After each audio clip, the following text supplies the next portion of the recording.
Valan'ny fitiliana Covid-19 teny amin'ny antenemeran-doolona. Olona 770 amina 570 vita no voamarina fa marary.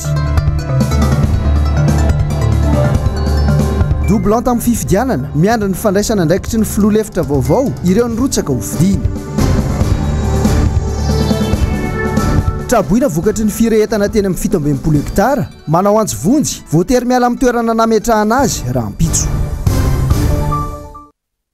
Sabotsy 1 Jolay 2024 amin'ny tiavana sy amin'ny kafaliana ireto mpilasy toko vavy no iarabananao any tokantrano. Tonga soa atao anatin'izao fotoana ny fampalalam-baovao ny MBS amin'ny takariva ny faraparan'ny herinandro ity dia manasanao ampitiavana ary ampanajana indray izay eto amin'ny MBS anaraka ny fotoana ny fampalalam-baovao hatramin'ny farany. Hoentsika manomboka ity fotoanantsika ity araka ny mahazatra dia nitatitra makasika ny fivoaran'ny coronavirus eto amin'ny firenena izay tateriny Anjavandremahefa eo amin'ny rindra-tsary ny Mano Randemalala. Ny ampy 577 ny tranga vaovao amin'ny androany, ny ray 700 amin'ireo avy eto Analamanga avokoa, ny 4 avy eo Tomatsiatra, ny 2 avy eo Anosy, ny 5 avy eo Tsimandrefana, 3 Analanjirofo ary ny 20 avy eo Lotramangoro. Afakatra 7 amin'ny 7,704 izany izao ny totaly ben'ireo nitondra ny tsimikaretana Covid-19 teto Madagasikara. Raha ny 7 amin'ny 5,904 amin'ireo no mbola manaraka fitsaboana, ka ny 920 amin'izy ireo no marary mafy na ilay antsoina hoe forme grave. Ny ampy 400 kosa ireo vao marina fa sitrana ary mijanona ho 430 ireo namony ainy. Vaovao eny amin'ny lapamaitso nanosika eny kosa indray no anoizantsika ny fotoana ny voaka androany ny valin'ny fitiliana Covid-19 izay natao ireo olona ny alarobia 9 Jolay lasa teo mitondra ny fanadihadiana anatin'izay moa Iravirazafy Mahenina rindra-tsary ny Mathieu Princy. Telo andro taorian'ny fanaovana fitiliana teo anivon'ny antenemeran-doolona vao nivoaka ny valin'izany tamin'ireo 570 isa natao fantatra fa olona 420 no mitondra ny tsimikaretina Covid-19 androany ary nitatitra navoaka teo anivon'ny antenemeran-doolona atao amin'ny tambazotra Facebook. Raisina ny fepetra ara-pahasalamana rehetra noho izany tanterahina ny alatsinainy ho avy izao ny famindrahana fanafodiny lapa iray manontolo aorianan'izay tsy azo ivezivezena ny toerana mandritra ny herinandro dia samy nahitana tranga avokoa izany na ny teny amin'ny antenemeran-doolona na ny teny amin'ny CCI Ivato izay toerana nanatanteran'ireo solombavambahoaka ny fivoriana ara-potoana farany teo. Voamaly ihany koa nisy ny fanambarana tato amin'ny Facebook nataona ministra ny fanabeazam-pirenena teo aloha fa voan'ny Covid-19 ny tenany. Tsy mifidy olona araka izany ny aretina izay mahazo ny sokajin'olona rehetra tsy akanavaka hatramin'ireo heverina fa mitandry tena aza. Olana iray mipetraka fotsiny ny fahatarany fivoahan'ny voka-pitiliana. Raha jerena teo anivon'ny antenemeran-doolona izao nanomboka ny alarobia nanaovana ny fitiliana hatramin'ny androany voahany izany efa ny fampikasika tsy nandehandeha teny rehetra teny ireo narary izay tsy mbola nahafantatra akory ny toe-pahasalamany. Androany izany ve vao horaisina ny fepetra ho an'ny fianakavian'izy ireo. Manao ahoana ihany koa ny mahakasika ireo olona sasany izay manahy fa mitondra ny tsimikaretina saingy miandry ny voka-pitiliana. Herinandro indray izay no nidirana atao anatin'ny confinement total ny faritra Analamanga. Ny hita tao anatin'izany dia toa manao saka sy voalavo ireo mpitandro ny filaminana sy ny vahoaka teny amin'izay rehetra ny lalovan'ny mpanao gazety ny MBS. Raha nita aloha hatramin'izao dia tsy mbola tena hita ny fahombiazana izay fihiboana izay. Nitondra ny heviny manoloana izay teo anivon'ny vondron'ny firaisamonim-pirenena tamin'ity androany ity fanadihadiana eo amin'ny rindra-tsary ny Andry Rakotomalala. Maro tamin'ireo fepetra idina amin'ny tsiparitahany valana aretina coronavirus any ivelany no efa nahitana fahombiazana toy ny fanaovana porte-à-porte amin'ny fanaterana ireo fanampiana ho an'ny sahirana. Efa bolana izay Madagasikara no nidiran'ny coronavirus miakatra trano ny tarehimarika. Ny paikadin'ny mpitondra aveny tsy matotra sa ny vahoaka tokoa ny mafilo. Tsy dia tena hoe maniratsira ilay olona fa tsy resy lahatra ny akamarony. Fahitana anazy dia tsy resy lahatra ary ny sasandray tsy vitany hoe tsy resy lahatra fa araka ny teny zareo zany mamaly hoe alonay maty ny coronavirus toy izay maty ny anoanara dia voatery voaka izay mahatonga zany ny teny teo hoe raha mifahatana anazy ary tokony le olona zany ahafahany mihiboka mijanona ao anaty trano atero any aminy amin'izay hitanao tsara hoe tena marefo marina reto olona anaterako fanantizy tosika reto tena izy marina reto fa be dia be koa tsy namenimena hoe le tokony mahazo tsy mahazo fa tokony tsy mahazo no nahazo dia mba hafahana zany mamamtizy manamarina tsara hoe olona ohatrany ahoana marina no nandray ilay tosika fameno ilay vatsitsinjo ilay CVO fa tsy izy no asena mivoaka aza asena mivoaka izy rehefa asenao mijanona. Amin'ity vovonana ity dia anisan'ny antony ray lehibe miteraka ny tsy fankatoavan'ny vahoaka ny mpitondra eto Madagasikara ny tsy fampahafantarana ny zava-misy marina. Takiny ny KMF Knoen mangarahara amin'ny lafiny rehetra. Hatramin'izao miandry foana milaza zany ny mpitondra hoe tantanana mangarahara dia izay mbola takinay avoay mazava tsara ny momba ny tantanana na vola na fitaovana mba isiny mangarahara satria ny aya tsy havanana osisy ny fitenenana ary ny olona rehetrarehetra miayay an'izay izay manana zay aya zay mahatonga ny zareo koa tsy miaingo tsy hoe izy maflofa tsy resy lahatra amin'le mangarahara ny fitantanana izy satria eny hoe misy zao tonga ary misy zao tonga tsy mipaka tanteraka any aminy le izy ary le mpitondra koa zany tsy mampiseho mihitsy hoe tena mitantana araky ny andrasana anazy zany le fitantanana an'le fitaovana sy ny vola famatsy ny vatsiana anazy. Mbola vaovao mifampitohy amin'izao fiverena tanteraka ao anatin'ny fiboana izao dia tsikaritra fa mbola mifanaretsaka ireo mponina eto Antananarivo renivohitra ary tena hita fa adiny tanteraka ny fiparitahan'ny valanaretina coronavirus. Inona ary ny mety ho anton'izay dia ho arahantsika ao anatin'ity fanadihadiana hoentin'ny Lionel Tsilavo sy Mathieu Prince ity ny andindiny izay. Araka ny hitantsika amin'ny sary anarivo isan'andro ireo mponina no mbola mifamezivezy raha eto an-drenivohitra manokana no resaina. Maro amin'ireo mponina nefa no maniry izay fiboana izay fa noho ny fahasahiranana lalina iainan'ireo vahoaka malagasy ankehitriny dia tsy maintsy mivoaka izy ireo mitady izay ho arapany isan'andro. Noho ny fivarotanay amin'ny zavatra rehetra izay tokony amidinay rarana daholo nefa misy ny sasany PPN, ny sasany lamba, ny sasany kiraro dia tsy afaka mivarotra mihitsy izay. Nefa izay fanampiana menanay fidividina ilay olona mena, sasany mena, sasany tsy mena. Nefa izay tsy avela mivoaka ny trano. Tsy misy arak'izany ny politika mazava entin'ny fanjakana hitsinjovana ny sosialim-bahoaka tao anatin'izay efa bolana ny siny ny valanaretina coronavirus eto Madagasikara izay. Fahasahiranam-bahoaka zao efa raha mahalala dia ny fiainana koa raha mahalala. Mivarotra ny olona tsy mahalafo, mitady vola ny olona tsy mahita vola, ny asa tsy misy. Ny asa tratran'le chômage teknika be dia be ny voaroaka amin'ny asa ny olona dia zavatra mety angamba ny tokony mpitondra fanjakana mba mijery an'ireo olona ireo. Le fanapahakevitra fitondram-panjakana aloha tsy dia maropotra satria hiboka ary ny olona nefa ny zavatra nianina ny arotsaka androany dia ho tadavina androany. Maro ireo sahirana hatreto aloha tsy misy anefa ny fanampiana voarain'izy ireo. Fa ho fintin'ny Jessica Miray sy tokara marolao anatin'ity fanadihadiana manaraka ity kosa indray ny tsara ho fantatra mikasika ny valanaretina COVID-19.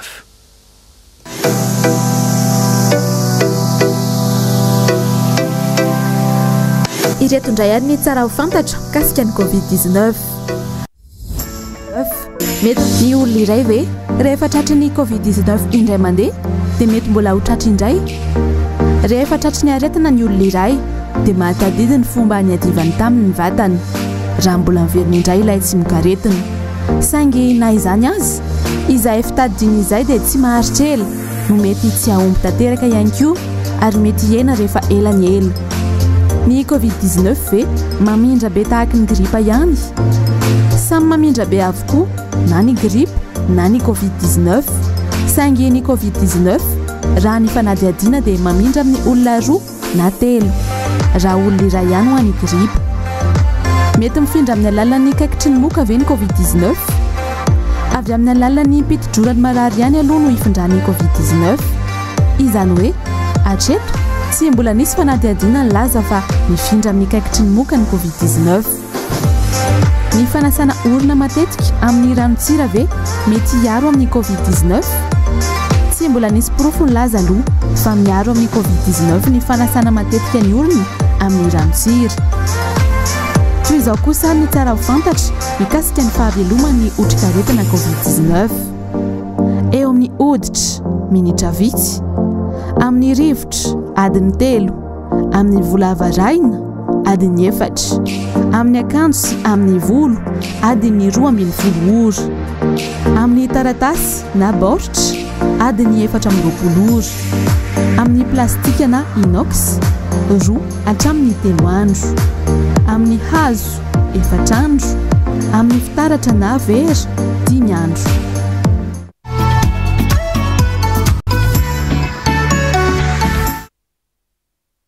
Atika lafim-baovao hafa isika dia ny vaovao manodidina ny fifidianana.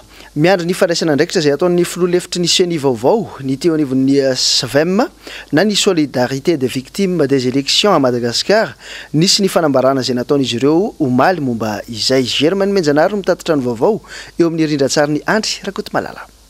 Zava-dehibe ho an'ny firenena sy ny vahoaka malagasy ny fahasahiny filoha lefitry ny siany teo aloha Andriamatoa Thierry Rakotonarivo ny amin'ny fanambarana ny lesoka sy ny tsy fahatomombana ny fifidianana izay natao teto amintsika. Vita ny adidin'ny solombavam-bahoaka tamin'ny fifidianana izay olona andray io toeran'ny filoha lefitra io.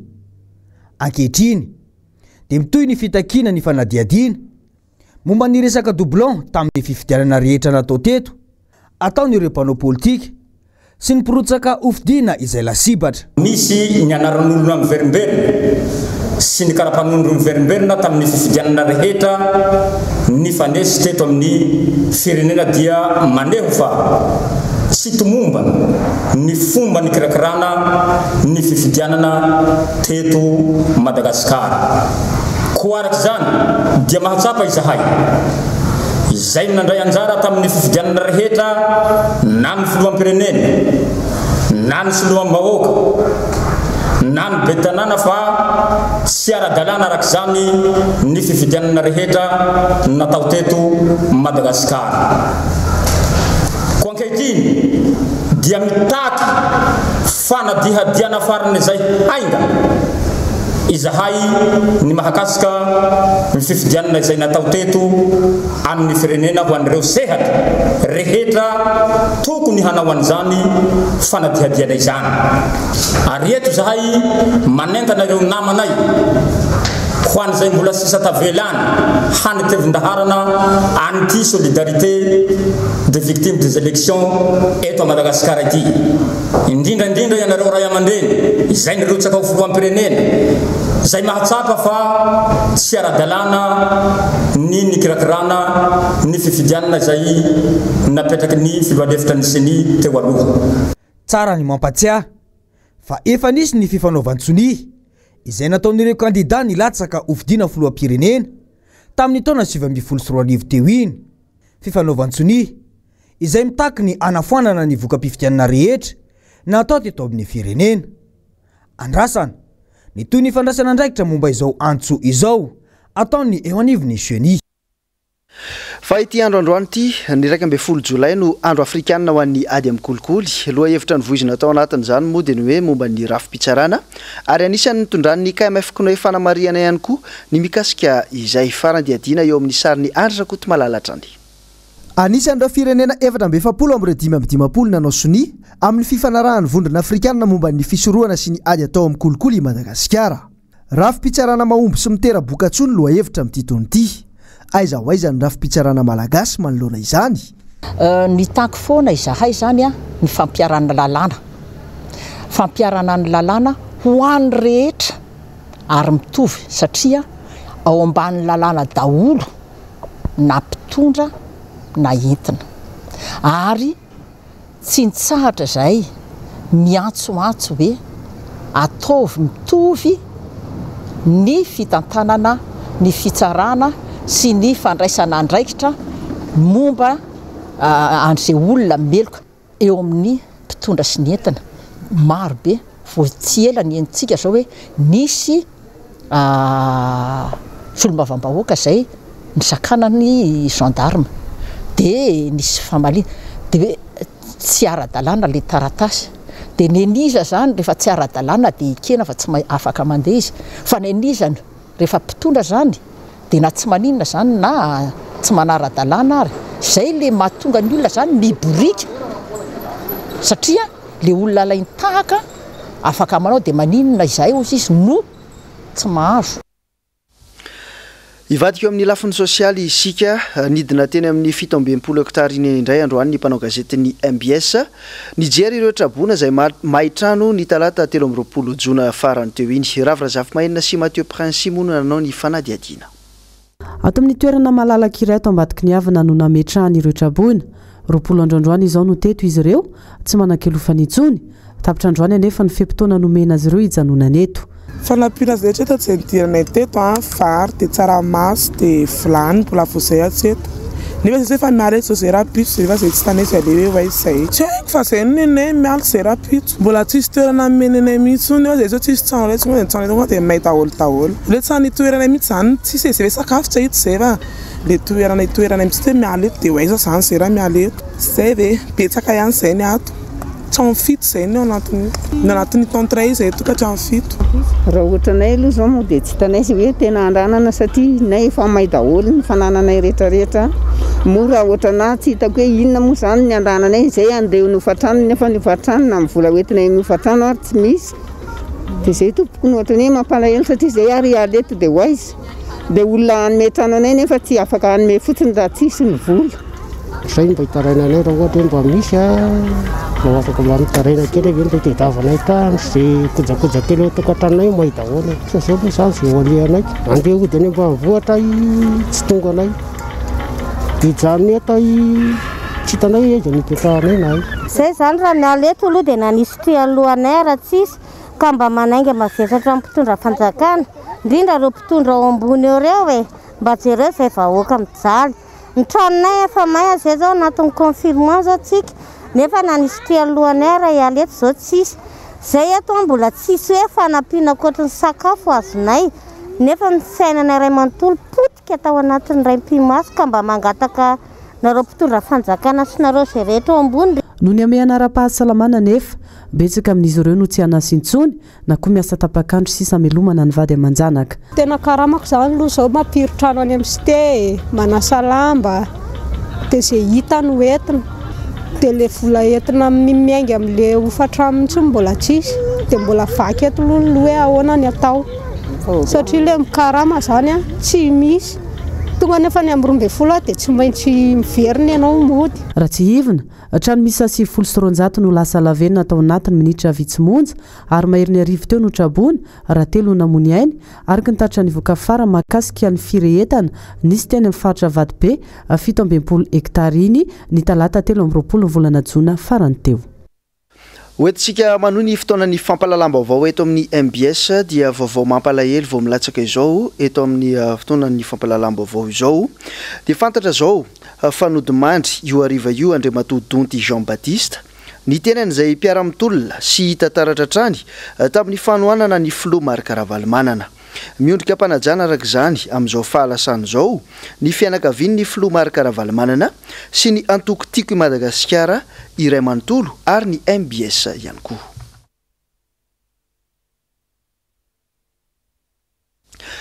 Ivadika lafim-baovao hafa isika manoloana ny fasairanana izay mianjady amin'ny ankamaroan'ny vahoaka malagasy ankehitriny dia nisy androany ny fanampiana izay nataony ny fikambanana tsy miankina iray niarahana tamin'ny gazety Valosoa vaovao tamin'ireo mpivarotra gazety teto Andrenivohitra Njavandriamaefa sy Manorandramalala. Vary, menaka, ireo no voatsirambon'ny tanana nentin'ny fikambanana Erikerika sy ny gazety Valosoa vaovao ho an'ireto mpivarotra gazety eto Andrenivohitra ireto. Ireto farany izay isan'ireo mpiasa tavalatsaka katerina tanteraka noho ny ame anara-pahasalamana eto amin'ny firenena. Fankasitrahana sy hafaliana araka izany no nandraisan'izy ireo izany fanampiana izany. Mahafinaritra anay le izy satria izay tsy nisy ara tamin'izay nataonay foana ny asa tamin'ny gazety Valosoa maika fa anisan'izao dia fambiazana lehibe honazy.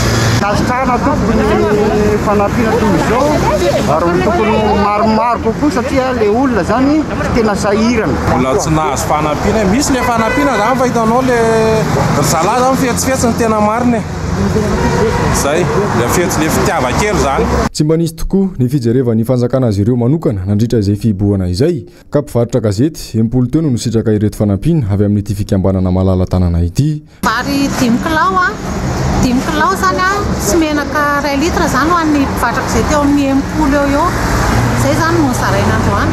Eto zany dia isaorana manokana le fikambanana Erikerika satria tena na dia lavitra raha misy azy zany dia tsy adinony zany le malagasy mijaly amin'izao confinement zao satria ireo mpivarotra gazety ireo zao tsy afaka miasa ara-dalàna zany zareo satria dia tsy mahazo varotana ny gazety nefa moa mbola misy any mivarobarotra kely hoe mitady tsy arapaka izy zany dia nosaindrina dia natsiaro tena zany zahay zany hoe alao mba ho ampiana kely zany ireo mpivarotra gazety ireo. Fa eo amin'ny vaovao ny kolotsaina kosa indray dia misy ny vaovao mikasika ny resaka fanorona satria dia isy indray ny famerenana ny kilalaon-tsaina sy ny resaka kolotsaina malagasy ao aoriana izao fotoana ny fiboana izao isy ny lalao moa izay fanandrina ny faritra maromaro eto Antananarivo. Asin'Andray Malala tokona maro lahatra no mitatitra an'izay vaovao zay. Anisan'ny kilalao nentim-paharazana malagasy ny fanorona raha ny filazan'ireo mpilalao azy dia sady fialamboly no sady fantaran-tsaina ihany koa izy ity. Betsaka amin'ny malagasy indrindra fa ny olon-dehibe no tia sy mbola milalao azy. Tato ato anefa dia tsapa fa mihamena ny fahafantarana sy fankafizan'ny olona indrindra fa ny tanora ity kilalao sady kolotsaina malagasy ity. Noho ifatsapany io dia mikasany anangana ligiparitra eto Analamanga ireo mpankafy sy mpilalao fanorona mba hisy ny fifaninanana ampitombo indray ny fankafizan'ny malagasy ity taranja iray ity. Section 4 no kasaina atsangana andrafitra io ligiparitra io dia ny section Antananarivo renivohitra, Andriafaniarivo, Avaradrano ary Atsimondrano. Marina moa fa ny ao Matsatra ambony ihany no manana ligiparitra amin'ny filalaovana fanorona treto. Dia misy ny namana izay fanohana ahafahana manatanteraka an'izany hitetezana ny faritra na kifono ireo ho an'ny fanorona. Atsindriko mihitsy hoe izay mbola tsy nanao matsa mihitsy kanefa tia an'ilay fanorona. Misy ny amboara hozarana any amin'ilay matsa isam-pokotany fa misy ihany koa ny amboara lehibe hozarana amin'ireo izay tompon-daka isam-pato ireo any Antaninarenina amin'ny fotoam-pamaranana mba hanao championnat zany karazana ligue des champions zany ataony zareo amin'izay fotoana izay izay tompon-daka isam-paritra no mikontrany miaraka amin'ny Mazenga sy ny tena Mazenga, Tsiromandidy, Fianaratsoa, Atsirabe. Tato ato izay dia maro ireo fitarainana mikasika ny resaka ady tany amin'ny faritra Atsinanana iny. Ny alakamisy 9 Jolay lasa teo dia nisy indray ny tranga vaovao mikasika an'izay tao amin'ny Tomasina tao. Fanady adiny hoentin'ny mpanao gazety ny MBS Tomasina moa tanteriny ny Njavandriamahefa eo amin'ny sariny Manora Andray Malala. Ady tany teo amin'ny vahoaka maromaro mikambana ao anaty fikambanana iray antsoina hoe Fipamafa na fikambanan'ny mpamokatra mangetaheta fampandrosoana aingana ao Tomasina faharoa sy olon-tokana iray indray no nitranga tao Ambalatenina Tomasina. Trano manodidina ny 3.700 tafo ahitana olona manarivo eny an-toerana indray ankehitriny no miorohoro noho ny fikasan'olom-bitsy haka ny tany ampitrahan'izy ireo nandritra ny taona maro izay mirefy 520 hektara. Ny mahagaga dia ireny fiara tsy mataho-dalana misy soratra Covid-19 ireny no nampiasain'ireo olona milaza fa ho tompony tany. Ny zavatra mahagaga anay ny lasa sarety alohana omby le izy. Ny izy efa mahatsapa fa hoe misy tany namen'ny babako zaho i tany iny efa resin'ny fokon'olo le tanin'ny babany io mbola nisirisika ny babany nagnome tany azy. Ka rehefa nandeha amin'ny tribunal izy satria ny tribunal tompo teny farany tokony mba niandry izy hoe raha mivaly ny fitsaragna tsy hazakazaka hanorogny borony zay ny tokony ataony satria mora aminazy manorogny borony raha ohatra ka mandresy izy. Raha resy moa izy akajiny an-tragnony agny le borony. Zany hoe ny fahitany azy zavatra fahilingilegny le vahoaka indrindra tsapanjary tsara fa confinement zao nanomboka tamin'ny 19 mars tsy mbola misy mahazo mivoboaka an-tragno tsisy mahazo mandeha mandribiriby vahoaka gauche droite manao exprès izy amin'ny fahafantarany olo ary volazany monsieur le président. Zahay aty tsy nilazagna akory ary fokontany negligenjare sy mbola navenjare teo hoe zahay tsy mirara fokontany zany fa didiny fitsaragna aty ty nitadiavinay. Ka zay dika zay ny fagnambanimbaniagna le tambanivohitra madinika ka mangataka ny fitondram-panjakagna zahay tsy zay manambola ihany atao fandribiribegna vahoaka madinika ny zavatra jiaby atao amin'ny nasiky tany ty fa ny tany tompoko izahay nagnamento milalin'ny tany efa hata tamin'ny taogna. Raha ny vaovao hatrany dia efa niakatra teny amin'ny fitsarana tampony ity raharaha ity saingy ny ato aloha izany noho ny amehana ara-pahasalamana ankehitriny. Tonga ny tena toerana kosa ny ben'ny tanàna ao amin'ity fokotany ity ary ny antsony fitoniana teo amin'ny andaniny sy ny ankilany.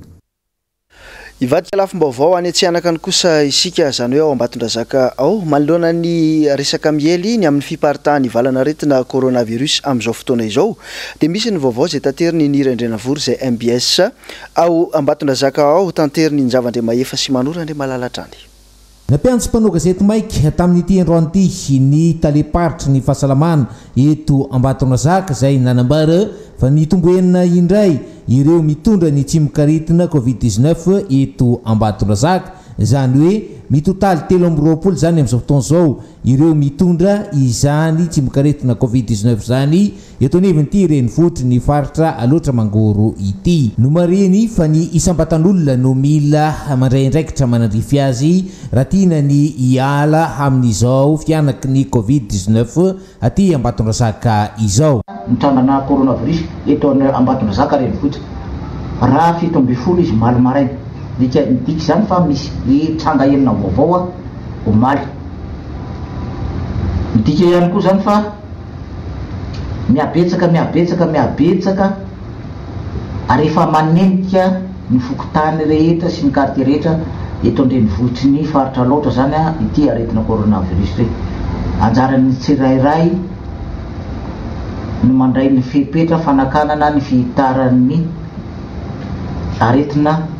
Ny tsikaritra loatra eto dia mandringa ny lafiny fifandraisana eo anivon'ny ministera amin'ny fahasalamana sy zareo anivon'ny CCO ka tsy mahagaga raha zaredino ny manambara ny fisindreo olona mitombo isatrany mitondra ny tsy mikaretina covid-19 aty Ambatondrazaka. Avy any amin'ny faritra loatra Mangoro isika dia ho any amin'ny faritra andrefana kosa indray. Sahiran-tsaina ny mponina ao Mahajanga ao amin'izao fotoana izao satria dia mifanipaka ny fanambarana hoentin'ny CCO Boeny sy ny CCO nasionaly ny amin'ny tatitry ny covid-19 nisy ny fanadihadiana izay nataony namana mpanao gazety Sam Razafy Mamonjy sy Tsilavo Lionel ary Mathieu Princy. Misafiritaka tanteraka ny fandraisan'ny vahoaka ny Mahajanga ny fanambarana izay navoaka ny CCO Boeny sy CCO nasionaly manoloa ny fiparitany otrikaretina coronavirus eto an-toerana. Araka ny tatitra navoaka ny CCO nasionaly tokoa mantsy dia misy tranga telo vaovao indray amin'izao fotoana izao. Nefa dia namoaka ihany koa nefa fanambarana ny CCO Boeny fa 0 ka ny eto Mahajanga. Misalasala voaka ny Mahajanga ary menomenina mihitsy manoloana an'izany. Inona ny tena marina? Tena marina zany efa miparitaka any anatin'ny Facebook, any anatin'ny réseaux sociaux hoe anena manana tranga telo vaovao indray zany atsika eto an-tampon-tanàna ny Mahajanga. Io zany dia vaovao ray omaly atoandro ny taratasin'io dia miandry ilay fanambarana ataon'ny professeur dia iny zany moa entsika rehetrarehetra reny fianareo moa tonga eto dia aka ny fanampampanazavana. Zay mihitsy no situation misy eto amintsika reny lay olona telo vaovao reny. Ny tondrana fanampampanazavana zany par rapport amin'ireny olona telo reny dia izy reny dia olona nanantona ny tobim-pahasalamana lay hoe CSP2 Mahabibo dia nanao misy tranganaretina ny tononony tao dia zay nampiayay an'ilay dokotera dia nanaovany an'ilay fitiliana nalefa tany amin'ny Institut Pasteur dia nivaly moa izy reny dia hoe positif reny olona telo reny. Hita izy reny any amin'ny fokotany ny Ambomandamina ny anankiray, fokotany ny Mabibikely ny anankiray dia fokotany ny Ambovalanana ny anankiray. Tsy mitovy araka izany ny tatolokanga eo amin'ny CCO Boeny sy CCO nasionaly manoloana ny tranga covid-19 eto Mahajanga ity.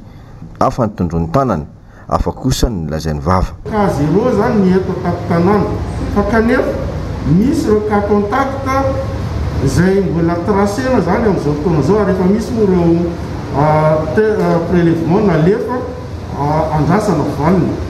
Malohana n'izany rehetra zany hatrany dia be dia be ny resaka mandeha eny rehetreny ny fiarahamonina fa misy ny olona maty ray tamin'ity covid-19 ity eto Mahajanga izay miparitaka ihany koa anatin'ireny tapany tsotra serasera ireny. Fanazavana hatrany. Lay olona maty dia TDR positif ary efa nanaovana prélèvement dia nalefa any Antananarivo.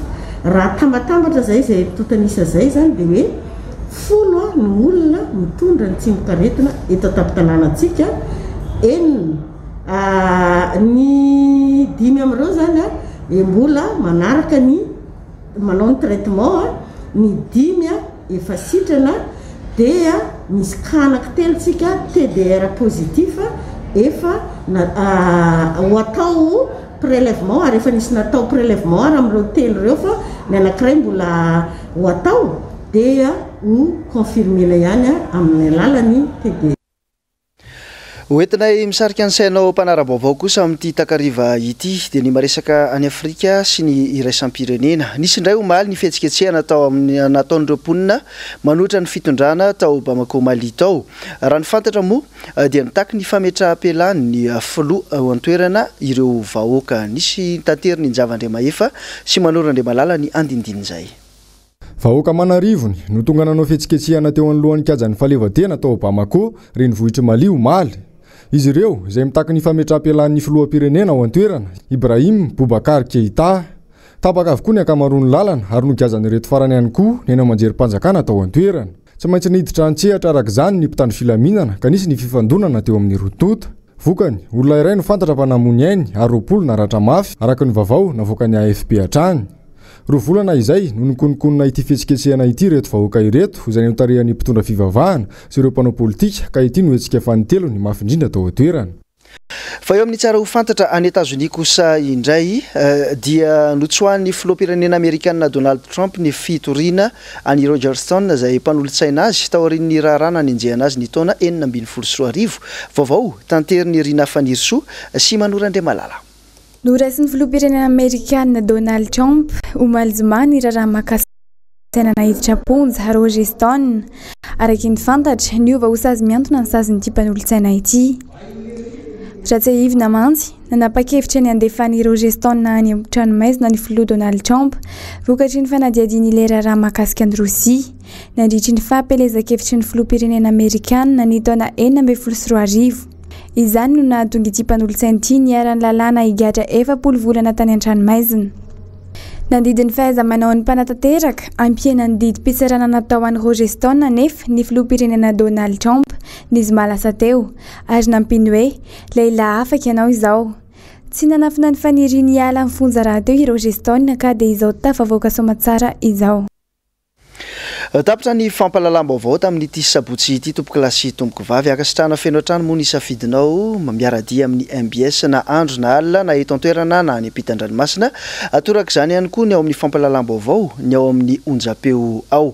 Ao aorianan'izao fotoana irantsika eto izao dia ny sary mihetsika izay arosin'ny MBS ho anao chef ny lohateniny comédie dramatique izy io ary Jean Favreau no ilalao azy. Raha amin'ny rahampitso kosa indray amin'ny ora mitovy dia le terminal ny lohatenin'ny film izay arahantsika eto comédie izy io ary Tom Hanks no ilalao azy. Ny tenanay dia mirary farany herinandro mahafinaritra ho anao ary mirary herinandro vaovao sahady ihany koa ao anatin'ny fotoana fampalalam-baovao amin'ny alatsinainy ho avy izao. Veloma tompoko.